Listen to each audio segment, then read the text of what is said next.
नमस्कार. मिळून साऱ्याजणी ग्रुपच्या वतीनं आपल्या सगळ्यांचं स्वागत. आपण नेहमीच काव्यवाचन करत असतो. आत्तापर्यंत आपण शांता शेळकेंच्या कविता ऐकल्या, नारायण सुर्वेंच्या कविता ऐकल्या, बालभारतीमधल्या कविता ऐकल्या, आमच्या आवडीच्या कविता ऐकल्या आणि आता आपण नदी या विषयी कविता ऐकणार आहोत. जसं नदी, पाणी म्हणजे जीवन सगळ्यांना आवश्यक असतं आणि ही नदी सध्या प्रदूषित होते आहे किंवा ही कविता आहे किंवा नदीचं सौंदर्य आहे, नदीभोवतालचं परिसर आहे आणि नदीचं माहेर जिथून उगम होतो ती नदी आहे. असं नदीचं वेगवेगळ्या प्रकारची माहिती आपण कवितेमधून ऐकणार आहोत. सुरुवातीला कविता सादर करेल प्रीती. कवितेचं नाव आहे नाही नदीला माहेर, गदी माडगुळकर. नदी सागरा मिळता पुन्हा येईना बाहेर, नदी सागरा मिळता पुन्हा येईना बाहेर, अशी शहाण्यांची म्हण नाही नदीला माहेर, अशी शहाण्यांची म्हण नाही नदीला माहेर. काय सांगू रे बाप्पांनो तुम्हा आंधळ्याचे चेले, काय सांगू रे बाप्पांनो तुम्हा आंधळ्याचे चेले, नदी माहेराला जाते म्हणून जग चाले, नदी माहेराला जाते म्हणून जग चाले. सारे जीवन नदीचे घेतो पोटात सागर, सारे जीवन नदीचे घेतो पोटात सागर, तरी तिला आठवतो जन्म दिलेला डोंगर, तरी तिला आठवतो जन्म दिलेला डोंगर. डोंगराच्या मायेसाठी, डोंगराच्या मायेसाठी रूपवापेचे घेऊन, नदी तरंगत जाते पंख वाऱ्याचे लावून, नदी तरंगत जाते पंख वाऱ्याचे लावून.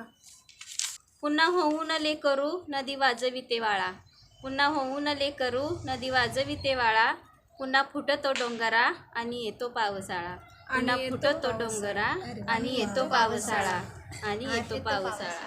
खूप छान कविता, प्रीतीने खूप छान कविता सादर केली.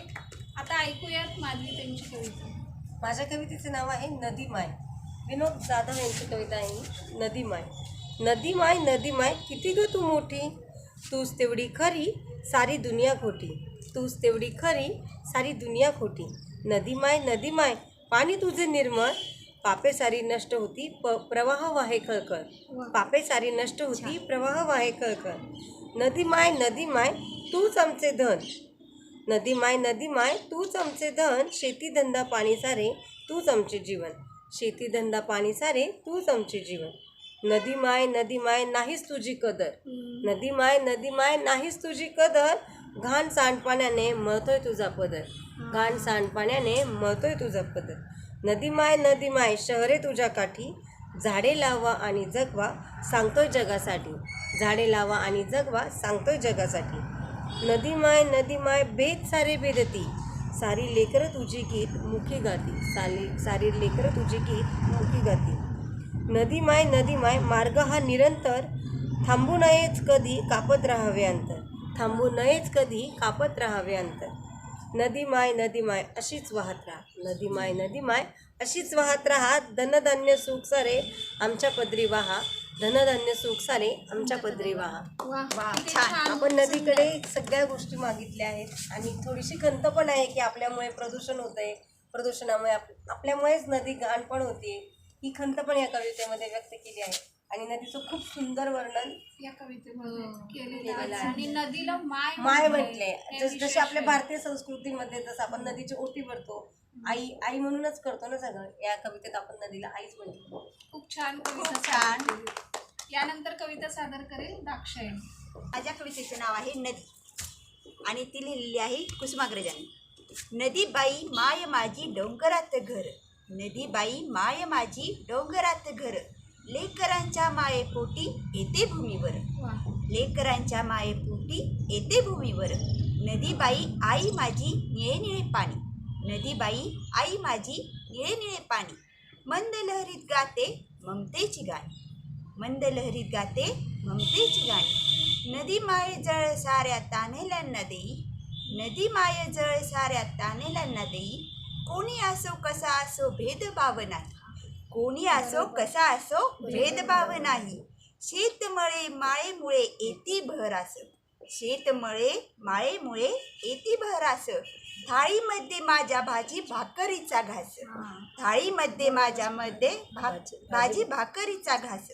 श्रावणात आषाढात येतो तिला पूर, श्रावणात आषाढात येतो तिला पूर, पुढच्याच्या भल्यासाठी जाई दूर दूर, पुढच्याच्या भल्यासाठी जाई दूर दूर. माय सांगे थांबू नका पुढे पुढे चला, माय सांगे थांबू नका पुढे पुढे चला, थांब त्याला पराजय चाल त्याला जय, थांब त्याला पराजय चाल त्याला जय. खूप खूप छान सुंदर कविता आहे. छान कविता सादर केली दाक्षायने.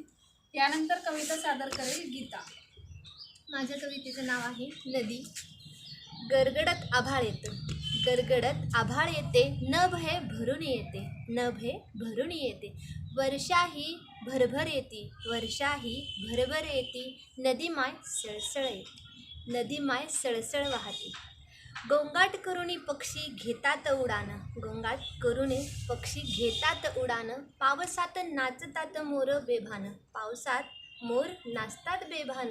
येतो सुगंध मातीचा, येतो सुगंध मातीचा, पाऊस आहे ख्यातीचा, येतो सुगंध मातीचा, पाऊस आहे ख्यातीचा. निष्ठा आहे तुमच्या ठाई, निष्ठा आहे तुमच्या ठाई, नदी माय सळसळ वाही, नदी माय सळसळ वाही. खूप छान गीता, छान कविता सादर केली. आमचा हाच प्रयत्न असतो की जे विषय आपल्या जीवनाशी निगडीत आहेत किंवा आपल्या रोजच्या दैनंदिन आयुष्याशी निगडीत आहेत ते विषय आणि त्या विषयावर ज्या विचारवंतांनी त्यांचे विचार मांडलेले आहेत ते आम्ही तरी घ्यावेच आणि सगळ्यांसमवेत पोचवावेत, घ्यावेत आणि त्यातून काहीतरी बोध घ्यावा असा आमचा नेहमीच प्रयत्न असतो. त्यामुळं हे काव्य वाचनाचं आयोजन आम्ही करत असतो. आणि आता कविता ऐकूयात. भारत आंबेंची कविता आहे नदीच्या शेजारी. या कवितेमध्ये त्यांनी नदीच्या शेजारचं जे नावाप्रमाणेच शीर्षकाप्रमाणेच जे वर्णन आहे ते सगळं वर्णन त्यांनी या कवितेतून आविष्कृत केलेलं आहे. ऐकूयात.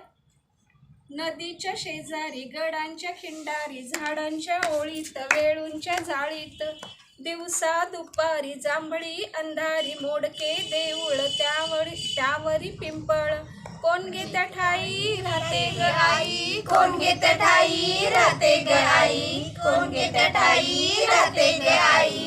किती छान मुलगा विचारतोय आईला की हे कोण सगळं राहतंय वर्णन आहे आणि तिथं कोण राहतं असं मुलगा हे कवितेतून विचारतोय.